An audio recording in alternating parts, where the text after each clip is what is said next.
High বন্ধুরা, তোমরা দেখছো আমি এখন চলে এসেছি Ahmadpur rail station. Ahmadpur rail station এটা হচ্ছে একটা জংশন। আহমদপুরে দুটো রেল স্টেশন আছে। একটা রেল স্টেশন হচ্ছে হাওড়া থেকে গাড়ি ছেড়ে আসবে, বর্ধমান হয়ে রামপুরহাট যাবে আহমদপুর হয়ে।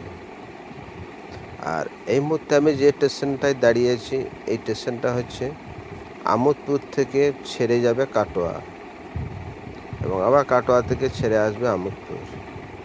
এটা হচ্ছে একটা আলাদা স্টেশন।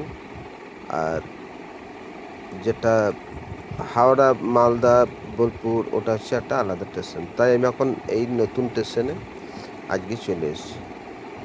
তোমাদেরকে আমি সম্পূর্ণটা দেখাবো, তোমরা অবশ্যই পুরোটাই দেখতে থাকো।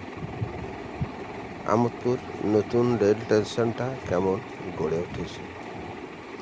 এখানে যদিও যাত্রী এখন কম, কারণ এই ট্রেনটা এই মাত্র ঢুকলো, এখন বাজলো সকাল 10টা 10।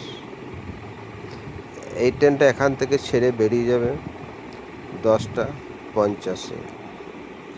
তাই এখন যাত্রী এগুলো সবাই এখানে এখন পৌঁছাইতে পারেনি, তাই ট্রেনটা এখন ফাঁকাই আছে। তাই আমরা ট্রেনের মধ্যে উঠে গিয়েছি এবং আমি যদিও নিচে একটা ভিডিও বানাচ্ছি। যেসব বন্ধুরা এই রেল স্টেশনে আসেনি বা দেখোনি তাদের জন্য আমার খুব ভালো লাগছে, কারণ নতুন নতুন জায়গা যেতে কার না ভালো লাগে বলো। তাই আমি আজ এই জায়গাতে এসেছি, তাই আমার খুব খুব ভালো লাগছে। যারা দূর দূরান্তে বন্ধুগুলো আছেন তাদেরকে বলবো, এই স্টেশনটা হচ্ছে পশ্চিমবাংলা বীরভূম ডিস্ট্রিক্টের আহমদপুর স্টেশন।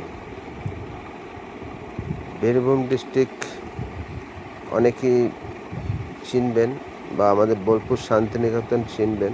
এই বোলপুর শান্তিনিকেতন থেকে এই আহমদপুরটা হচ্ছে প্রায়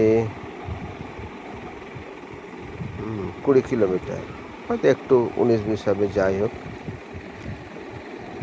আর এই স্টেশন থেকে যাওয়া যাবে কাটোয়া, তারপর নবদ্বীপ, আরও অন্যান্য রুটে যাওয়া যাবে, কিন্তু এখান থেকে আমি যে স্টেশনে দাঁড়িয়েছি এখান থেকে সরাসরি কাটোয়া। যাই হোক বন্ধুরা, তোমরা অবশ্যই ভিডিওটা সম্পূর্ণ দেখবে, খুব খুব ভালো লাগবে। কারণ আমি যেখানেই যাই না কেন, তোমাদের ভালোবাসায় আজ আমি এত দূর এগিয়ে এসেছি। তাই তোমাদের ভালোবাসায় আমি তোমাদেরকে দেখাবার জন্য আমি কিন্তু এই ভিডিওগুলো তৈরি করি। তাতে একটু পরিশ্রম হয়, ঠিক আছে, আমি তাতে আমার কোনো কষ্ট হয় না, যেহেতু আমি তোমাদেরকে আনন্দ দেওয়ার জন্য আমার একটা কষ্ট হলেও কোনো আমার তেমন কিছু যাই আসে না। যাই হোক বন্ধুরা, তোমরা আজ আমাকে যে জায়গাতে পৌঁছেছো তার জন্য অনেক অনেক ধন্যবাদ, ভালোবাসা। আশা করি আরও এগিয়ে যাওয়ার জন্য আমাকে তোমরা সহযোগিতার হাত বাড়িয়ে দেবে, এটা আমার কামনা তোমাদের কাছে। এবং আমি এখন একটা জায়গায় যাচ্ছি, এই যে আমরা এই কম্পার্টমেন্টে উঠেছি আমার পুরো পরিবার মিলে, তোমরা দেখছো